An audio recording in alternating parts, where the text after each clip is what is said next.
Bienvenue à toutes et à tous sur le plateau d'Agora Media pour ce webinaire organisé en partenariat avec Qualco. Nous aborderons un sujet ô combien stratégique pour les entreprises, à savoir quelles solutions technologiques pour répondre aux défis opérationnels du recouvrement post-Covid-19. Dans ce webinaire, nous analyserons des pratiques exemplaires pour optimiser les stratégies de recouvrement. Nous aborderons également les grandes tendances qui se dégagent de l'étude menée par Qualco et Credit Strategy UK sur l'adaptation des métiers du recouvrement face à ce contexte inédit. Et enfin, nous évoquerons le futur de la profession en mettant la focale sur les prochains choix technologiques qui se dessinent. Pour échanger sur ce thème d'actualité, nous avons le plaisir d'accueillir sur le plateau César Paiva, chairman chez Cabot Financial France et International Senior Advisor. Bonjour César. Bonjour. Et à vos côtés, Geoffrey Éclenché, Credit Manager chez Alliance Healthcare France et membre du comité de pilotage de l'Agora Club des responsables du recouvrement. Bonjour Geoffrey. Bonjour. Alors, la petite subtilité d'aujourd'hui, c'est que nous aurons aussi peut-être le plaisir d'accueillir Maria Chasco-Morera, qui est responsable risque gestion externalisation chez Carrefour Banque, qui a eu un impondérable de dernière minute et qui va tenter de se connecter pour nous faire part de son retour d'expérience concernant la problématique.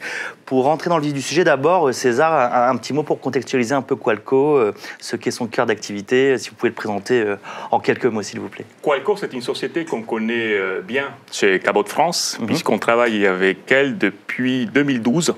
On a été l'un de leurs premiers clients en France et nous sommes ravis de constater que sur ces choix, nous avons été suivis par bon nombre de nos confrères.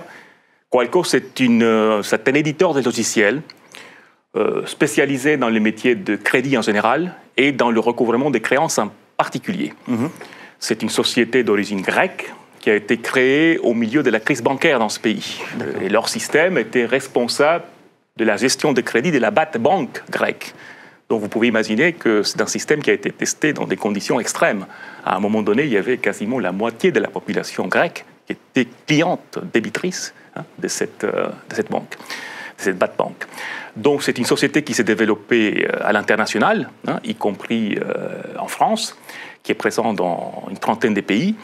Et c'est une société dont les solutions informatiques sont parfaitement adaptées aux besoins des métiers du recouvrement.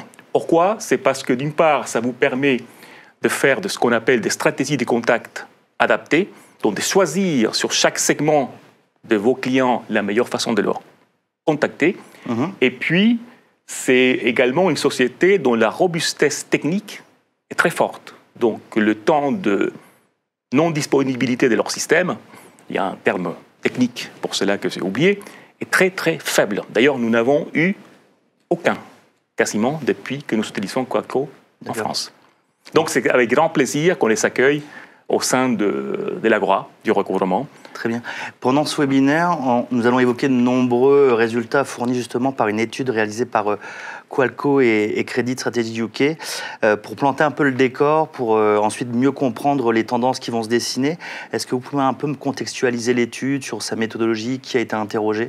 C'est une étude qui a été effectuée à l'échelle pan-européenne auprès exclusivement des gestionnaires de recouvrement, que ce soit dans le service financier, donc dans la banque, ou encore dans des sociétés spécialisées comme la nôtre, comme Cabot. Il me semble que 50% des clients contactés ou des participants à l'étude étaient d'origine anglaise et l'autre 50% donc, d'origine européenne. Et c'est une étude qui est encore en cours, donc, dont on va vous présenter quelques résultats intermédiaires. D'accord. On va rentrer tout de suite dans le vif du sujet, justement. Je crois que vous avez quelques petites slides à nous montrer. Si on se penche sur la question du volume d'appels clients, de la manière dont les clients ont contacté justement les services de recouvrement, qu'est-ce qu'on peut observer sur le sujet ?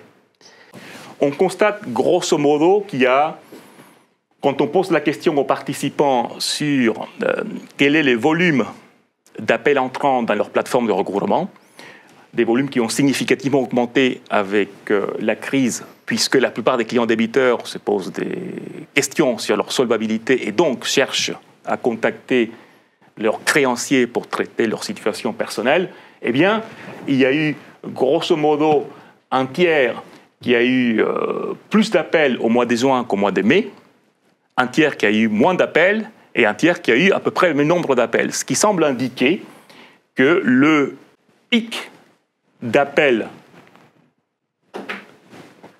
entrant sur ces plateformes a été à peu près au mois de mai, mais que le volume d'appels reste élevé, c'est-à-dire qu'il y a encore beaucoup de clients qui cherchent à contacter leurs créanciers pour effectivement négocier de nouvelles conditions ou éventuellement accommoder leur situation financière. Très bien. Geoffrey, vous, justement, ça s'est passé comment chez vous? Vous observez la même chose? Alors, c'est un tout petit peu différent. Je vais replanter un peu le décor. Allianz Healthcare, c'est un grossiste répartiteur. Donc, nos clients sont avant tout des pharmaciens, du B2B. Et on avait une stratégie un peu différente, c'est d'aller justement chercher nos pharmaciens en cas de défaut de paiement. Je ne perds pas de vue non plus que nos pharmaciens, dans la journée, sont en contact de leur clientèle directe, et que le point de contact du client n'est pas forcément simple. Donc, on avait mis en place une stratégie où tous les matins, on allait chercher l'ensemble de nos débiteurs avec des stratégies de gestion des impayés pour aller susciter un email qui partait et éventuellement générer un appel téléphonique. Mais je dirais qu'on n'a pas eu un pic particulier. Tout au plus, on a eu une saisonnalité de nos chiffres d'affaires qui était très atypique, puisque dans le secteur pharmaceutique, au début de la crise du Covid, les chiffres d'affaires étaient assez soutenus. Et puis après, il y a eu un ralentissement comme dans beaucoup de secteurs. D'accord.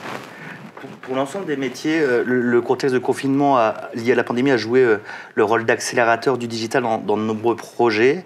Le service et les métiers du recouvrement ne font pas exception. Mais il a d'abord fallu assurer la continuité d'activité et la mise en place notamment du télétravail.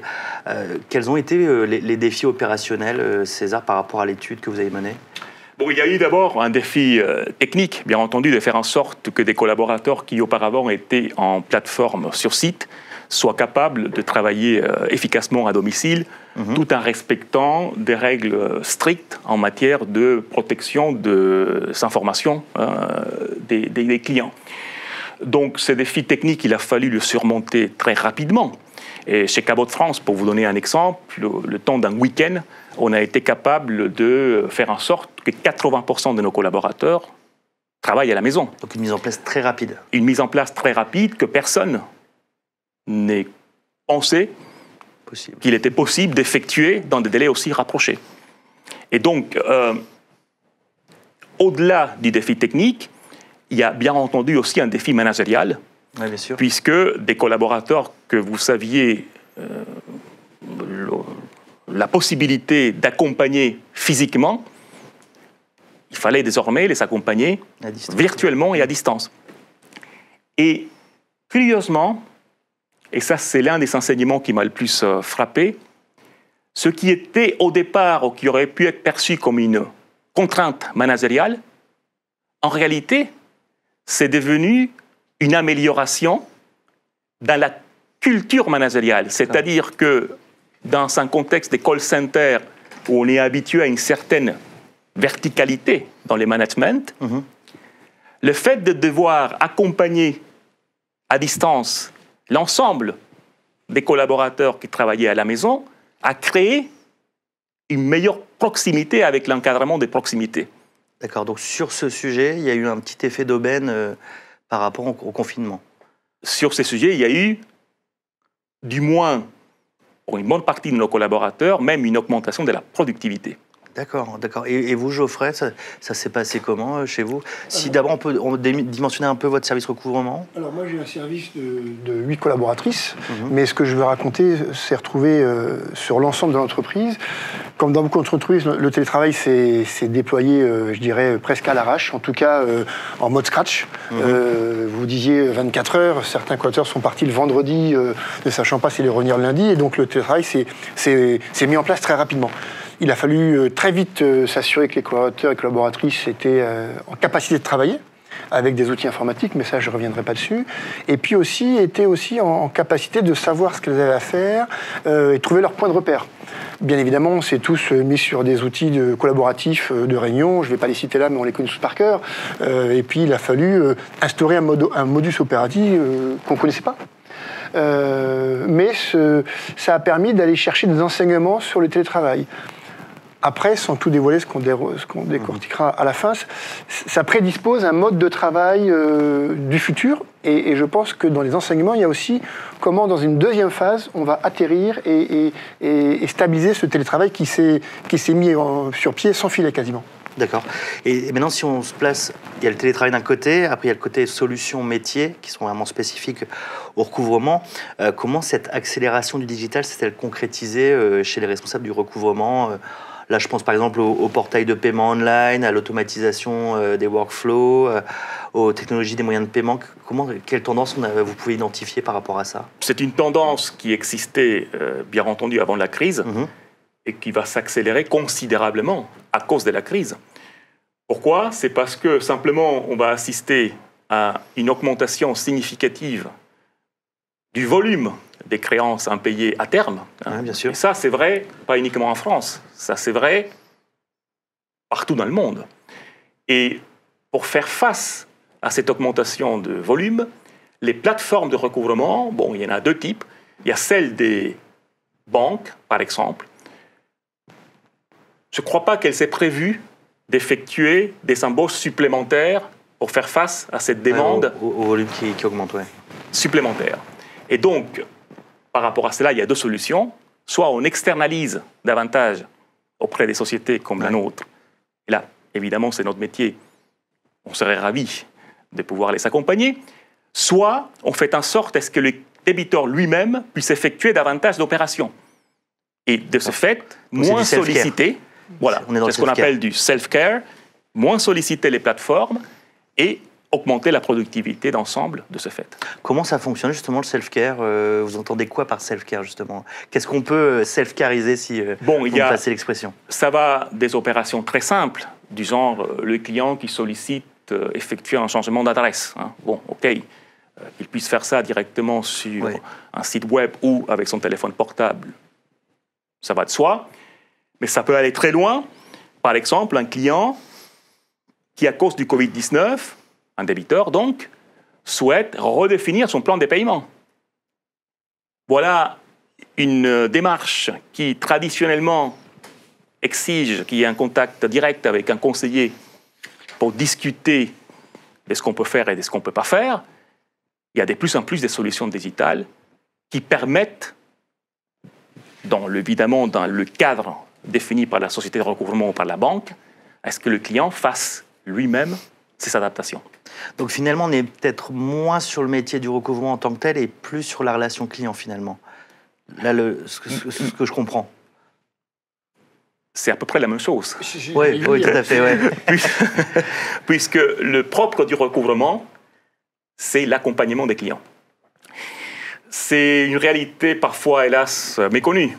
D'accord. Mais quand vous savez devant vous des clients en situation de vulnérabilité économique, ce qui est le propre de beaucoup des clients des plateformes de recouvrement, eh bien, ce n'est qu'en les accompagnant efficacement qu'on peut parvenir à une solution gagnant-gagnant.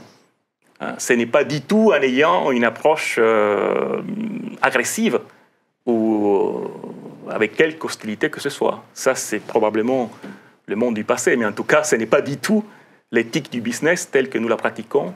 Je suis certain que pour vous, c'est la même chose. Oui, c'est sûr. De toute façon, moi, viscéralement, je reste persuadé que le recouvrement, c'est une part indissociable de la relation client.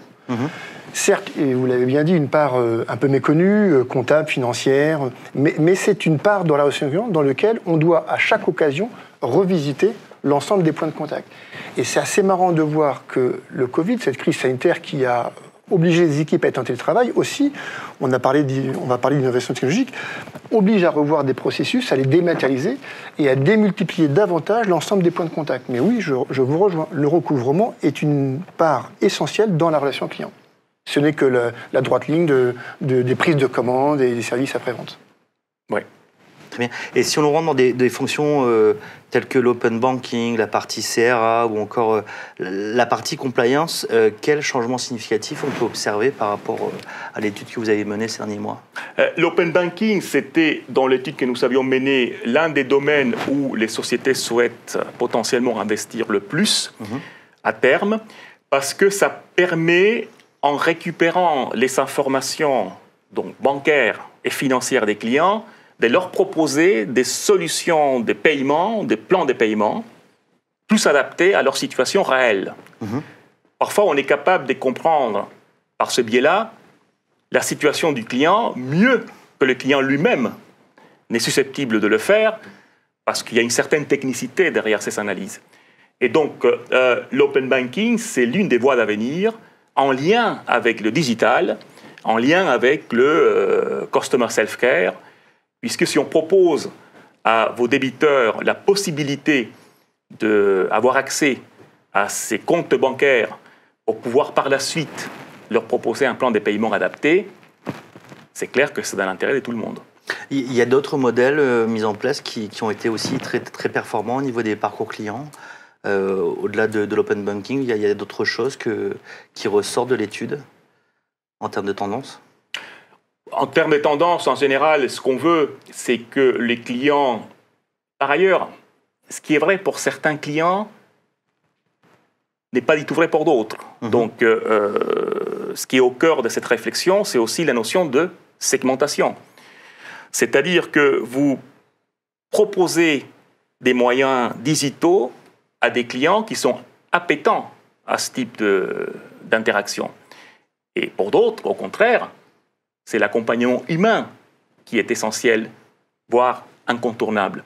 Donc, la clé de voûte, et c'est là où il y a un lien direct avec des solutions technologiques comme celle de Qualco, c'est que d'une façon industrialisée, automatisée, donc efficace, vous soyez capable de définir pour chaque segment des clientèles non seulement quelle est la meilleure façon de l'approcher, par mail, par téléphone, par courrier, mais aussi, eh bien, une fois qu'on l'a approché, est-ce qu'on lui propose de l'open banking? Est-ce qu'on lui propose de rappeler la plateforme? C'est-à-dire aussi les contenus de ce qu'on lui propose.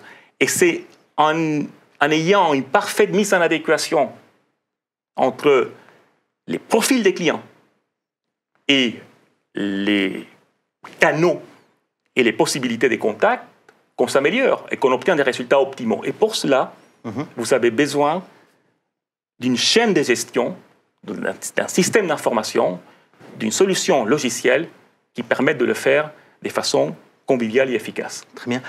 Geoffrey, chez Allianz Healthcare, vous avez justement automatisé des process, mis en place des nouvelles choses par rapport au contexte? Alors oui, on a devancé un tout petit peu, coup de chance, on a devancé un peu le Covid. On était peut-être assez en retard sur un certain nombre de sujets. Sur le recouvrement et notamment sur les impayés, nos clients, je le disais tout à l'heure, sont avant tout des pharmaciens. La plupart sont sur des paiements assez standardisés de prélèvement ou de LCR. Et on avait un système de gestion des impayés qui avait le mérite d'exister, mais qui devait être revisité. Et quelques jours avant le Covid, j'ai souhaité aller plus loin et associer des éléments d'alerte d'impayés, des éléments de relation client au travers la personnalisation et le motif du rejet bancaire. Et on a déployé en mode Scratch quelques jours avant le Covid un système de tracking quotidien des impayés. Dit comme ça, c'est quelque chose d'extrêmement classique dans n'importe quelle société. Mais il a fonctionné tous les jours, d'abord en mode surveillance, en mode autoconstruction. Et puis, il est rentré dans les mœurs. Maintenant, tous les jours, on monitore, on screen l'ensemble de nos impayés et on va chercher nos débiteurs. On est sur une stratégie un petit peu dynamique, pour ne pas dire agressive, de remise en banque des impayés. C'est quelque chose de très classique. C'était pas tellement fait avant et on a profité de cette occasion parce qu'on s'est dit que peut-être une vague allait arriver, une vague d'impayés. Et il fallait se doter d'un système en interne efficace. On a créé quelque chose de toute pièce avec le Covid. D'accord. D'après l'étude de Qualco, justement, on voit qu'il y a une partie où les responsables du recouvrement ont opéré une refonte des modèles existants et de l'autre qui sont partis justement, comme vous, Geoffrey, from scratch pour accoucher de nouvelles innovations. Justement, comment s'opèrent un peu les arbitrages entre la refonte des modèles existants, finalement, et de se dire, bon, on a déjà du matériau qui fonctionne très bien, et de se dire, justement, là, il faut être disruptif, et on va faire du tout nouveau, des solutions qu'on n'avait jamais utilisées. On a naturellement privilégié la refonte des systèmes existants, et c'est ce qui sort de l'étude menée par Qualco, ne serait-ce que parce qu'il fallait délivrer des nouvelles solutions dans des délais très rapprochés. Et c'est ça ce qui était un enseignement clé aussi de l'étude, et par rapport à ce que vous disiez, c'est que beaucoup de sociétés sont parvenues finalement à transformer ce qui était une crise en opportunité d'amélioration. Quand vous voyez, on a posé la question dans l'étude, avec quelle rapidité avez-vous été capable d'effectuer des changements significatifs? Et donc, parmi les changements en question, il y avait la mise en place de l'open banking. D'accord. Combien de temps, justement? De 2 semaines à 1 mois. Ouais, c'est fort, ouais. L'automatisation, 1 semaine. Maximum 15 jours. Ouais. Parmi les gens qui ont répondu. On peut probablement se dire que ceux qui ont répondu, c'était ceux qui étaient fiers de leur réponse, n'est-ce pas? Mais tout de même, pour mettre en place des nouveaux moyens de paiement, pour ceux qui n'en avaient pas, c'était devenu essentiel avec la crise, surtout des moyens de paiement à distance et par le web, eh bien, de 3 jours à 3 semaines. Donc, on voit, même pour des dialers, alors des dialers, c'est des dispositifs qui permettent d'effectuer automatiquement des appels. Donc, une composante clé de la performance de quelques plateformes téléphoniques que ce soit.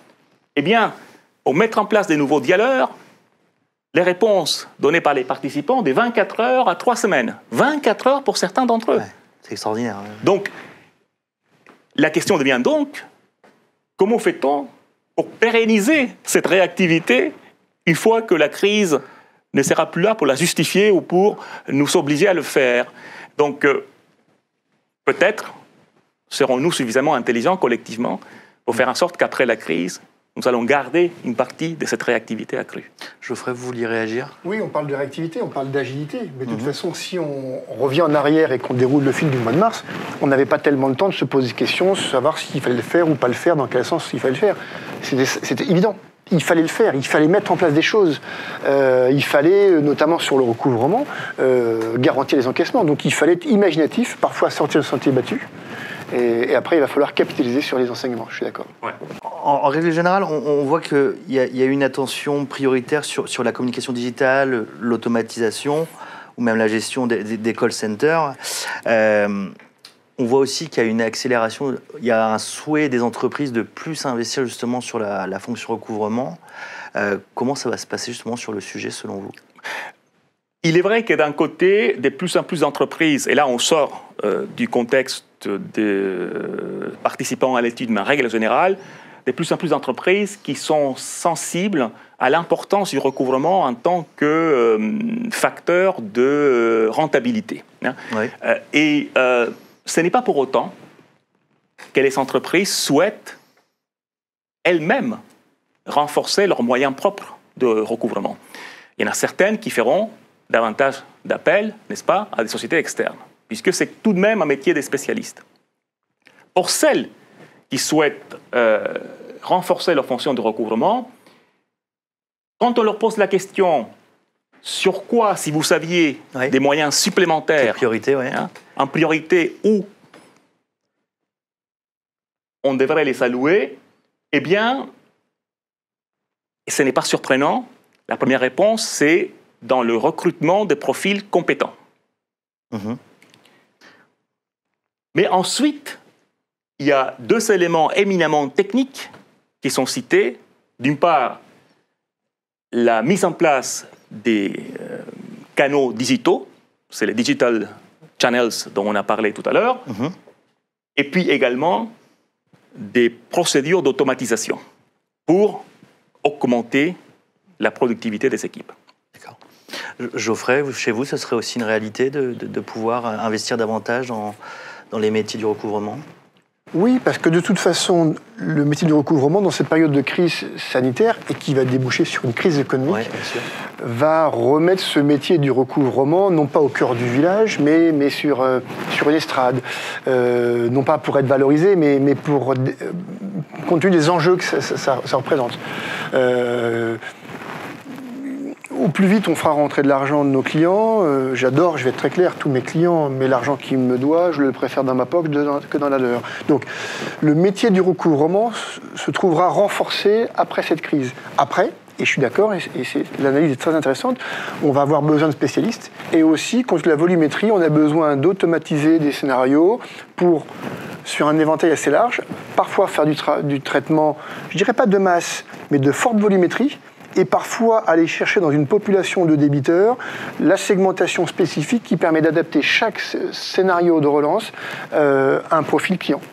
Et c'est ça qui va être intéressant sur les enjeux de demain, c'est comment on transforme un agent de recouvrement, un analyste crédit, un credit manager d'avant Covid à après Covid. C'est cette agilité qui va nous permettre d'aller chercher directement et spécifiquement le bon débiteur et de lui donner un traitement de faveur. Et justement, pour reparler des profils compétents, ça signifie quoi en fait concrètement un profil compétent par rapport au contexte aujourd'hui? C'est parfois les moutons à cinq pattes, puisqu'il y a besoin d'une certaine technicité, une connaissance de la matière qu'on finance. Il y a aussi et surtout une capacité d'accompagnement et de l'empathie. Une fois de plus, notamment pour les agences de recouvrement, mais c'est vrai dans toutes les plateformes de recouvrement, on a affaire souvent à des clients vulnérables. Oui. Et la technologie, par ailleurs, peut vous permettre également de détecter des situations de vulnérabilité. Mmh. Il y a des moyens, par exemple, de surveiller les discussions téléphoniques qui sont en train d'avoir lieu dans une plateforme pour détecter celles où, éventuellement, un mot a été prononcé, une expression a été utilisée qui traduit une situation de stress ou de forte vulnérabilité par le client. Ce qui permet éventuellement au superviseur de se rapprocher de l'agent qui est en train de faire l'appel pour savoir s'il a besoin d'un accompagnement spécifique à cette situation, voire transférer l'appel en question à une cellule de spécialistes en situation difficile. Donc, la technologie est au cœur du savoir-faire du recouvrement. Bien sûr, oui. Et dans la mesure où, en plus, il y a un impératif de productivité de plus en plus important, cette technologie aura un rôle de plus en plus significatif. Donc pour guider l'empathie et justement la bonne manière de réagir. Pour s'assurer qu'on met les bonnes compétences en face des clients qui en ont besoin. Mmh. Et si on peut le faire en plus en temps réel, c'est d'autant plus efficace. Pour vous, Geoffrey, justement, les compétences socio-émotionnelles, ça compte aussi dans le B2B? Oui. Pour moi, il y a deux choses. Alors, B2C ou B2B, j'ai travaillé précédemment cette expérience dans le B2C. C'est deux populations très différentes. Mais pour revenir sur les compétences d'un recouvrement, d'un agent de recouvrement, vous disiez un mouton à cinq pattes. Je rajouterais peut-être la sixième patte, mais pour moi, il y a deux éléments supplémentaires qui font d'ailleurs que ce métier est en train d'évoluer depuis quelques années. C'est d'abord la capacité, alors vous le disiez un petit peu, mais à détecter dans la discussion les signaux faibles, ou en tout cas les signaux qu'il faut aller chercher chez le client, qui permettent de comprendre qu'on peut créer quelque chose avec le débiteur. Fondamentalement, je le dis toujours, ce qui m'intéresse avec un débiteur, avec un client redevable de certaines sommes, certes, c'est l'argent qui nous doit sur le passé, mais c'est aussi comment on construit une relation pour le futur, comment on évite que cette relation se reproduise dans le futur, et comment on peut construire quelque chose pour le futur. Et du coup, dans les compétences de l'agent de recouvrement, de la collaboratrice qui fait du recouvrement, il y a cette capacité à avoir la relation client, même si j'ai aussi l'habitude de dire que c'est une main de fer dans un gant de velours. Mmh. Mais voilà, je crois que cette agilité va nous obliger à aller chercher davantage les éléments de relation client.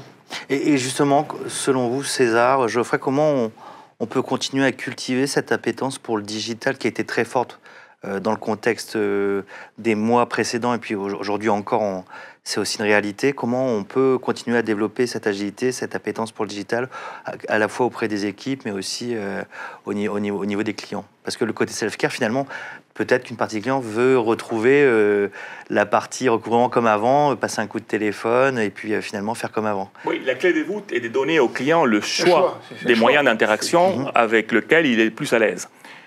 Toujours faut-il pour cela qu'il soit conscient des choix qui sont disponibles. Ouais. Et c'est pour ça qu'il y a une phase de sensibilisation au départ qui est importante. Très bien. Geoffrey? Oui, je rejoins Vous êtes en phase. Ce qui est dit. On n'est pas là pour imposer un système, on est là pour donner le choix au client. Et plus on élève le choix dans les moyens variés, et plus on a un niveau d'exigence qui permet aux clients de se retrouver. Il y a des clients qui veulent être appelés, d'autres clients qui préfèrent faire des choses eux-mêmes. Et il y a une palette de moyens à mettre en œuvre. D'accord. On parlait beaucoup là du credit manager, de ses compétences socio-émotionnelles. Si on se reconcentre sur les nouvelles méthodes analytiques, qu'est-ce qui a été mis en place très concrètement? Est-ce qu'il y a vraiment des nouveautés sur le sujet pendant la période? À cause de la période, pas à ma connaissance vraiment. Par contre, il y a un mouvement de fond qui consiste, et là c'est un domaine que nous n'avons pas abordé, il est tout à fait particulier aux sociétés qui sont soit créancières ou qui achètent des portefeuilles des créances non performantes. Il y a la question de comment ces portefeuilles vont-ils se comporter après la crise. En d'autres termes, quel est l'impact de la crise sur la solvabilité des ménages, compte tenu de son impact, notamment sur le chômage? Eh bien, cette question est déterminante, puisque c'est celle qui, in fine, va fixer quelle est la valeur de votre portefeuille.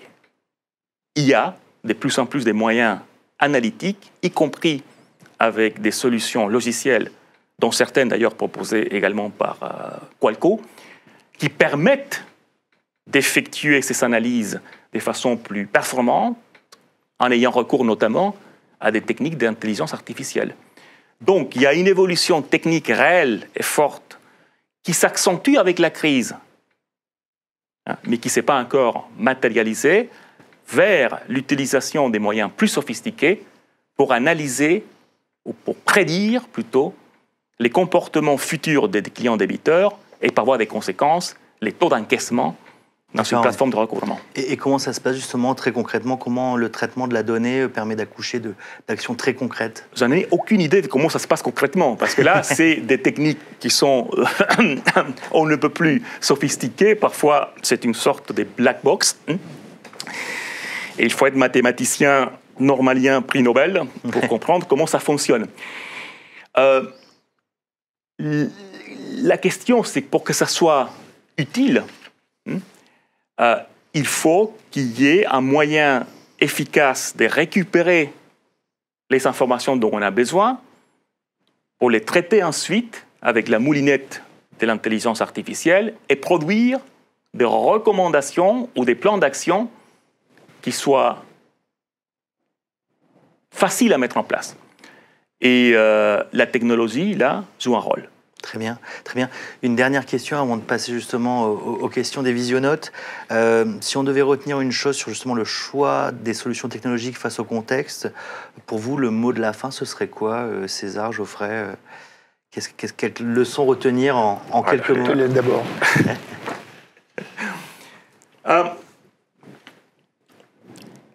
Covid-19 aura été, je crois, un catalyseur plutôt des bonnes choses dans nos métiers de recouvrement. On ne peut pas malheureusement dire la même chose sur l'ensemble des métiers, mais en l'occurrence sur le nôtre, ça a ouvert un champ de possibilités, ça a montré un champ du possible qui ne fera que s'accélérer avec la suite, avec l'étape après la crise, où on aura encore plus besoin qu'avant d'être performant, puisqu'une fois de plus, il y aura une augmentation de volume d'impayés et pas forcément une augmentation proportionnelle des moyens humains qu'on va pouvoir consacrer à leur recouvrement. Et donc, la technologie est l'une des solutions, peut-être la solution qui permet de soutenir, de combiner les deux. Donc de dire, OK, on fait face à une demande croissante sans pour autant augmenter significativement nos bases des coûts. Geoffrey? J'ajouterais aussi une chose, c'est que cette crise, en supposant qu'elle soit derrière nous, mais l'actualité nous montre quand même qu'elle n'est pas complètement derrière nous. Je pense qu'on a encore... La rentrée peut être un peu compliquée. Cette crise, elle nous a permis aussi de voir que, par rapport au métier de recouvrement, oui, le champ des possibles est encore plus grand. Et de notre agilité à détecter, je dirais, la solvabilité du débiteur, il y en a qui sont dans une vraie souffrance financière et d'autres qui vont se jouer d'arguments pour passer dans le flot. Et c'est de notre capacité à détecter encore plus finement les profils de nos clients qu'on ira adapter les stratégies de relance. Et puis il y a aussi, pour rajouter à ce que vous dites, un élément nouveau, c'est qu'on a découvert l'appétence ou pas de nos collaborateurs à une nouvelle façon de travailler, au télétravail. Et donc, l'avenir ne sera plus comme avant. Avant, on avait des équipes en plateforme 100% sur site. On ne connaît pas la réponse encore, nous concernant chez Cabot. Je crois que la plupart des entreprises sont en train de réfléchir à quel est le meilleur mix télétravail, travail au bureau, une fois que la situation aura été stabilisée. Quelle que soit la réponse à cette question, mais ça ne sera plus 0, 100 comme avant. Ça sera donc forcément un mélange. La technologie va devoir s'y adapter. Oui, bien sûr. De façon à ce qu'on soit capable de pérenniser des configurations de travail à domicile. Parce que là, il n'y a pas uniquement de contraintes d'ordre technique, il y a aussi des contraintes en termes de conformité. Oui. Nos collaborateurs traitent des informations très sensibles. Il faut absolument que cette sécurité des traitements de l'information soit respectée alors qu'on ne les a pas à l'œil. On est à domicile, si vous me permettez l'expression. Oui. Donc la partie compliance sera on ne peut plus stratégique avec cette partie. De plus en plus. Vous aussi, Geoffrey, avant de partir sur la question-réponse, vous partez sur un mix aussi télétravail Alors, je suis très réservé sur ce sujet. C'est peut-être très personnel, mais le télétravail, c'est mis en place... automatiquement, à marche forcée. Ouais. À marche forcée, dans l'urgence. Et il faudra accompagner le retour. Je ne sais pas où l'entreprise fixera le curseur, mais on commence à entendre des gens qui disent « Ah bah oui, j'aimerais bien dans mon way of work, 2 jours, 3 jours de télétravail, ça me plaît bien ». Il ne faut quand même pas perdre de vue que ça ne peut pas être une auberge espagnole. Et il faudra clarifier les choses, il faudra faire coïncider des aspirations qu'on a pu voir au printemps, même si la crise était compliquée, c'est toujours un peu plus agréable d'être en télétravail, avec des objectifs de productivité. Je ne dis pas qu'en télétravail, on est moins productif, mais il va falloir que, alors qu'on incite les collaborateurs et les collaboratrices à revenir de plus en plus en entreprise, cette imbrication du télétravail dans la vie de l'entreprise va avoir une place importante à la rentrée. Il va falloir que tous les Legos, tous les morceaux du puzzle se remettent en forme. Et il ne faut pas que chacun dise moi je voudrais être le lundi, le mardi, etc. Ça ne peut pas être... Oui, il faut que ça soit organisé. Voilà, il doit y avoir une organisation qui cadre un peu un dispositif. Et sachant que les solutions ne sont pas forcément binaires, c'est-à-dire qu'on ne classe pas forcément les collaborateurs, toi c'est télétravail, soit c'est travail physique au bureau. En fait, il y a probablement des solutions à adapter à chaque situation individuelle où quelqu'un peut se rendre 2 ou 3 jours au bureau et puis 1 ou 2 jours à la maison. Très bien.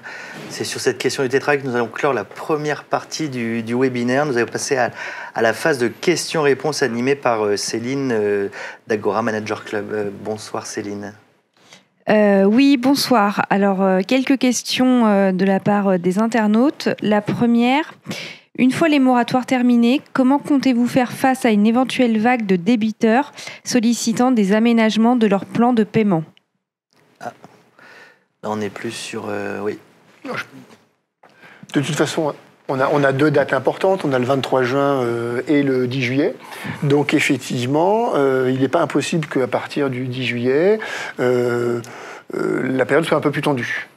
Il nous appartiendra, en tout cas chez Allianz, il m'appartiendra avec mes équipes à regarder chaque cas pour comprendre, là aussi, comme je disais tout à l'heure, où on met le curseur. Mais effectivement, je pense que je ne sais pas si le tsunami, le creux de la vague est passé, mais je pense que la difficulté est plus devant nous que derrière nous. Certainement, mais c'est dans ce moment-là où on montre, en effet, la capacité d'accompagnement qu'on doit pouvoir déployer dans ce genre de situation. Et c'est vrai que ce n'est qu'en identifiant, comme vous le dites, des situations qui sont parfaitement adaptées ou des solutions qui sont parfaitement adaptées à la situation financière qui est différente par définition de chacun des débiteurs qu'on va s'en sortir. Mais ça va probablement passer par plus de digital.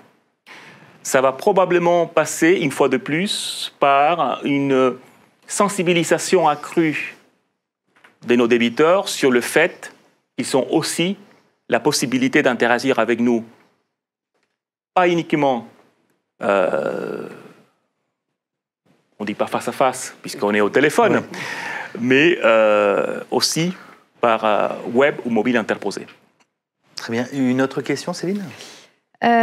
Si vous ne deviez retenir qu'une seule méthode analytique mise en place durant le Covid, laquelle choisisseriez-vous et pourquoi ? Et sur les innovations. Une seule méthode analytique.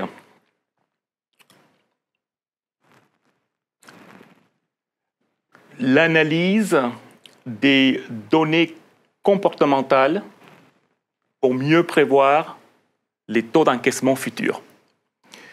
C'est une nécessité. C'est un point qu'on a évoqué tout à l'heure. Dans le contexte incertain qu'on a devant nous, je suis d'accord avec vous, probablement le plus difficile est à venir, eh bien, l'un des éléments principaux consiste à dire comment on utilise les données dont on dispose, qui sont souvent celles d'un passé révolu, puisque précédant la crise, pour néanmoins en tirer des enseignements concernant la façon dont les débiteurs vont se comporter et par voie des conséquences, la façon dont on va devoir les accompagner après la crise. Ça nécessite d'une intelligence analytique forte en matière d'analyse des données. Et donc, nous considérons que c'est une compétence qui était déjà importante avant la crise, qui va devenir, du coup, essentielle avec la crise et après. Donc, selon vous, César, la pandémie n'a pas trop biaisé la data, selon vous ? Pour faire de la prédictabilité, c'est... Si, énormément. C'est ça le problème. C'est-à-dire que avant, vous pouviez vous contenter des données passées pour mieux prédire le futur. Maintenant, il faut que vous teniez compte, bien entendu, des données passées. C'est les seules dont vous disposez. D'accord, mais remettre de l'intelligence dessus. Vous devez les déformer pour prédire l'avenir parce que la situation a fondamentalement changé, du moins à moyen terme. Très bien. Geoffrey, vous vouliez rebondir ? Oui, je suis d'accord. La crise n'a commencé qu'il y a 3 mois. Et du coup, définir un modèle comportemental sur 3 mois, c'est très court. Il faudra forcément un peu plus d'historique pour définir des tendances, même si aujourd'hui les premières tendances peuvent se dégager. On voit des outils, des simulations d'analyse comportementale, mais c'est toujours par l'analyse des comportements du passé qu'on peut projeter le futur. Mais là, les données ont un peu bougé ces 4 derniers mois. Donc il faut un peu stabiliser tout ça. Et là encore, vous devez faire appel à des nouvelles compétences très techniques dans l'analyse des données, mais également à des nouveaux outils qui permettent d'effectuer ces analyses de façon efficace. D'où un rôle accru aussi pour la technologie. D'accord. Donc la technologie est juste devenue incontournable avec le contexte. C'est vraiment... Oui, parce qu'elle va brasser des données, elle va venir en appui de l'humain. D'accord. Et cette technicisation du métier, c'est quelque chose qui va vraiment encore s'accélérer dans les mois, années à venir ? Ça va non seulement s'accélérer, mais de mon point de vue, ça va aussi, d'une certaine façon, faire la distinction entre les acteurs qui seront si adaptés, les entreprises qui auront compris l'importance, et pas uniquement compris l'importance, mais surtout fait le nécessaire et se seront dotés des moyens nécessaires pour y faire face, et de celles qui le feront moins ou peu. Et ça va donc permettre de distinguer les gagnants et les perdants de la crise. Très bien. Ce sera le mot de la fin, cette belle conclusion sur les gagnants et les perdants de la crise. Nous arrivons au terme de ce webinaire. Merci encore Geoffrey, merci César de votre présence parmi nous sur le plateau d'Agora Média. Cette fin d'émission est aussi l'occasion de vous remercier d'avoir assisté à cet échange organisé par notre partenaire Qualco. Et je vous donne rendez-vous très vite sur le média Agora News Expérience Client pour vivre les temps forts de ce webinaire en replay. À très bientôt.